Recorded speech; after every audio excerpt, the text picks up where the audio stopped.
melihat hasil saya bimbingan kemarin, implikasi mengenai 7 BK, dan ini saya akan memantaukan 2 dari 7 BK itu.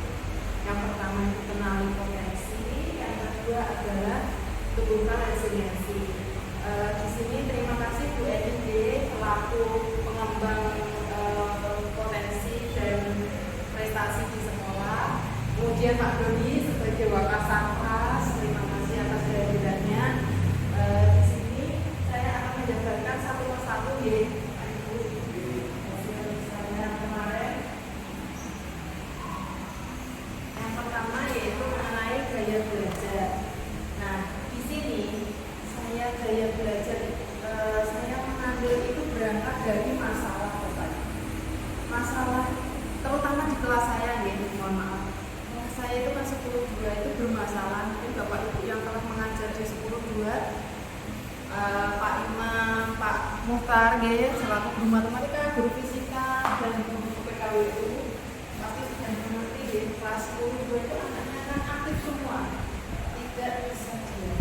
Saya curiga dengan permasalahan sehingga saya tes gaya belajar, dan ini instrumennya saya ngetesnya lewat online, dan ini instrumennya saya ambil dari online itu, tapi anak kemarin itu menggunakan HP masing-masing. Nah, kemudian diperolehlah hasilnya seperti ini.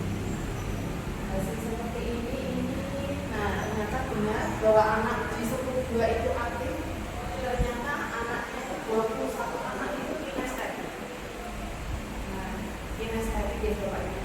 Jadi saya mohon maaf bukannya anak saya itu terlalu tidak bisa diam ya, tapi ya memang anak kinestetik memang seperti itu. Nah, kemudian saya gimana memberikannya kemarin supaya anak-anak baru itu saya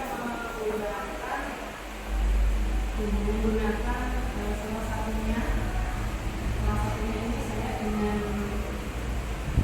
mengelompokkan anak terdahulu. Anak auditori saya kelompokkan auditori, kinestetik saya kinestetik. Nah, ini terus saya berikan LKPD menurut gaya belajarnya masing-masing. Ini auditori saya kelompokkan. Ini yang visual itu saya berikan gambar 2 mangga. Terus yang satu itu kinestetik, satu gambar kertas basah. Yang auditori saya membaca. Soalnya seperti ini ya kemarin. Saya kemudian mengkopi. Terus saya kalau dibuka skalanya step. Terus kemudian warna terus saya itu termasuk dalam tumbuhan yang sering musiman. Terus anak mencoba apa itu? Anak auditori buah mangga. Jadi dia memang beneran auditori. Tapi kalau visual saya berikan begini, coba ini buah apa kalian warnanya diwarnai buah mangga. Jadi kan anak itu sudah bisa menerjemahkan gambar ini gambar buah. Terus anak kinestetik saya berikan satu gambar kertas. Nggak tahu ceritanya saya ini pokoknya kamu ubah menurut kamu supaya menjadi buah mangga. Nah, terus ada yang digambar terus dipotong menjadi bentuk buah mangga, ada yang diremet-remet dibentuk buah mangga. Jadi memang benar anak itu kinestetik. Terus setelah itu saya dengan anak-anak 10-2 itu menyusun strategi belajarnya masing-masing. Strategi belajarnya masing-masing yaitu dengan yang tadi kosong itu. Nah, menyusun gaya belajarnya tapi ada yang belum sama-sama ini, ada yang ini. Nah, ini yang visual.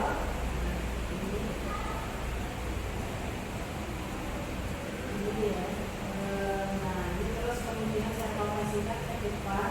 Nah, ini anak-anak membacakan gaya strateginya sesuai dengan gaya belajarnya. Jadi saya memang visual, berarti saya harus membuat strategi belajar saya melalui memori. Terus yang visual saya mendengarkan melalui YouTube dan sebagainya.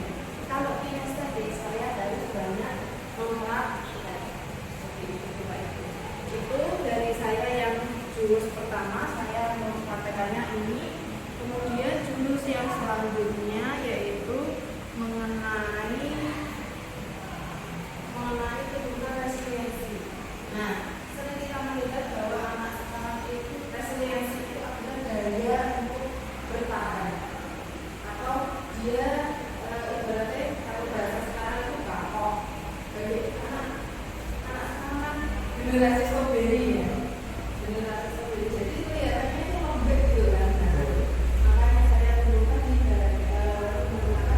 resiliensi.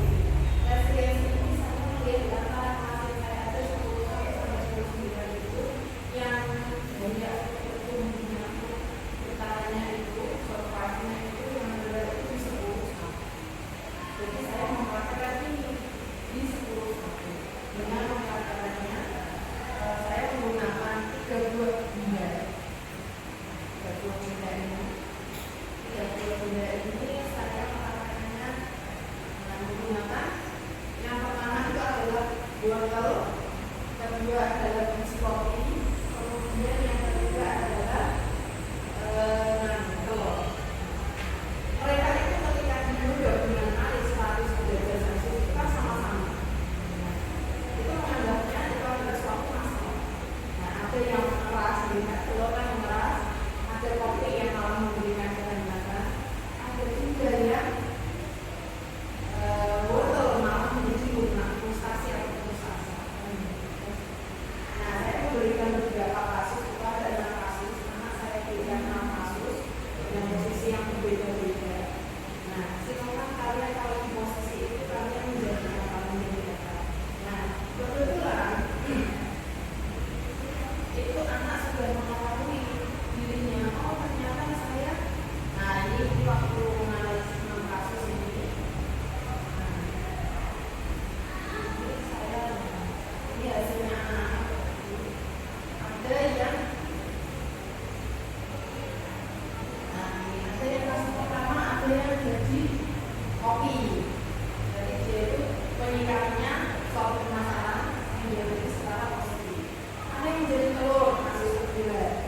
Nah, tidak tentu sama ya tiap anak itu berbeda. Jadi saya hanya mengambil sampel. Kemudian, nah setelah ini selesai, saya menunjukkannya atau mengeluarkan lagi bahwa di antara 3 benda ini yang bagus itu yang apa? Anak sudah mulai oh ternyata saya barunya menggunakan seperti kalau seperti kopi jadi bagus, ya tetap tidak boleh berusaha sangat keras. Itu anak sudah bisa menerima. Kemudian anak saya suruh diskusi dengan temannya satu kali permasalahannya. Kira-kira kamu dulu itu permasalahan itu yang membuat mengenai itu di posisi apa kan seperti itu. Nah ternyata anak itu, oh saya dulu di posisi telur dan wortel. Nah bagaimana kamu merubah itu menjadi posisi itu apa kopi kan seperti itu. Terus akhirnya anak itu berarti anak sudah bisa mengembangkan resiliensi seperti itu. Oke, itu Bapak Ibu yang saya praktekkan kemarin 2 jenis itu. Mungkin Bapak Ibu kita diskusi bareng ya. Mungkin ada yang mau kita diskusikan. Oh, ya Bu Eni oke. Terima kasih Dania. Ini ilmunya kan baru bagi saya karena saya kan guru mapel biologi ya. Untuk sebenarnya ini bisa diterapkan ke biologi juga, namun membutuhkan waktu yang agak panjang karena jujur aja untuk tes-tes seperti ini kan butuh waktu.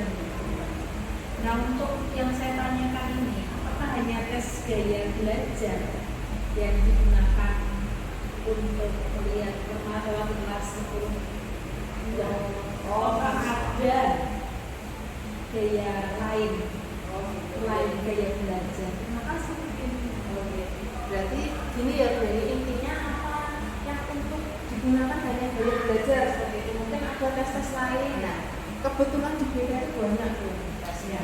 Ada tes minat bakat, itu ada yang langsung secara online. Jadi linknya itu Artus Pintar. Di situ anak bisa mengerjakan seperti ini lewat HP dan seketika itu bisa langsung keluar hasilnya. Oh anak ini memiliki kecerdasan majemuk sebenarnya. Kecerdasan majemuknya matematika. Ada lagi yang linguistik. Nah itu langsung keluar berapa persen seperti ini. Seperti gaya belajar itu ada berapa persen. Ini Pak yang langsung aku bilang. Oh iya saya ini tadi yang bilang untuk proses yang mengajar itu ada berbagai variasi. Kebetulan saya mungkin jadinya seperti pendidikan ya, saya minta bantuan dan kerjasama dan linknya mungkin yang simpel saja. Karena apa? Kalau terlalu ribet dan membutuhkan waktu yang terlalu banyak. Makanya saya minta tolong dari hasil pelaksanaan kegiatan ini, minta proses gaya belajar, teori gaya belajar untuk menilai siswa itu yang simple tapi hasilnya 80% akurat lah. Ya, itu. Terima kasih. Terima kasih ya Pak Imam, Bu Eni. Ada yang lain? Ada? Oh, ini ya dapat satu. Ini kan dengan tadi menempatkan bukan dari belajar siswa. Ini saya sangat karena itu kan bisa diaplikasikan pada pelajaran siswa.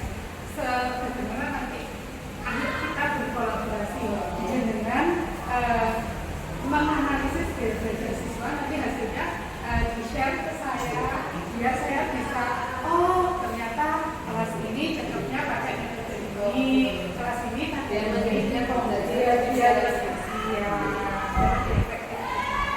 Ini bunyi kenapa Bapak punya di sini ini yang mengajar di kelas 10 karena ya riset kita sharing mengenai ini kayak IPK, mengenai di mapel mungkin kita bisa bergerak seperti itu. Ada lagi? Oke. Sebelum menutup nanti di akhir ini ya seperti yang kita membuat testimoni saja. Ini kan tadi sudah kilas, mungkin dari sini membuat testimoni saja di akhir ini. Tapi sebenarnya kita tugasnya kita mau ada yang mengucapkan. Sekian dulu. Terima kasih Bapak Ibu, Rawuhipun. Semoga apa yang saya jelaskan ini bermanfaat. Sekian dulu. Wassalamualaikum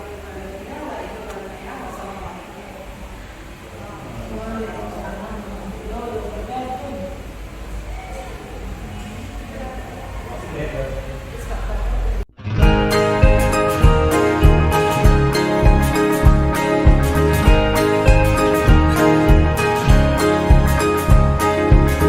Murid mandiri dan kuat,